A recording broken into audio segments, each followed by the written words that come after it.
অভিনেতা থেকে জনপ্রতিনিধি দেবের রাজনৈতিক সফর শুরু হয়েছিল 2014 সালে ঘাটাল লোকসভা কেন্দ্র থেকে প্রথমবার সাংসদ হয়ে সংসদে পা রাখেন।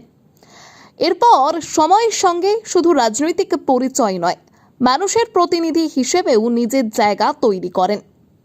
2014 থেকে 2019 প্রথমবার এমপি হিসেবে দায়িত্ব পালন। 2019 থেকে 2024 দ্বিতীয়বার মানুষের সমর্থনে ফের সংসদে। 2024 থেকে বর্তমানে টানা 3 বারের এমপি হিসেবে দায়িত্বে রয়েছেন দেব। দীর্ঘ এই রাজনৈতিক সফরে বহুবার নিজের এলাকার কথা সংসদে তুলে ধরেছেন তিনি। তবে রাজনৈতিক পালা বদলের পর বারবার প্রশ্নের মুখেও পড়তে হয়েছে তাকে।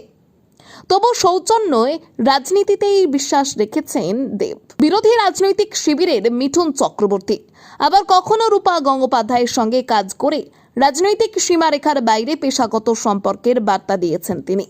পাশাপাশি টলিউডের ব্যান কালচার নিয়েও বারবার প্রশ্ন তুলেছেন দেব। ফলে শুধু রাজনৈতিক নেতা হিসেবেই নয়, বাংলা চলচ্চিত্র শিল্পের একজন গুরুত্বপূর্ণ মুখ হিসেবেও নিজের দায়িত্ব পালন করতে দেখা গিয়েছে তাকে। বহুবার তার বক্তব্যে উঠে এসেছে রাজনীতি আর অভিনয় দুটো আলাদা জায়গা। তবে এবার উঠছে নতুন প্রশ্ন, সাংসদ পদ থেকে ইস্তফার জল্পনার মাঝেই কি শেষ হতে চলেছে দেবের রাজনৈতিক অধ্যায়ের এক দীর্ঘ পর্ব, নাকি এখান থেকে শুরু হবে তার নতুন কোনো ইনিংস?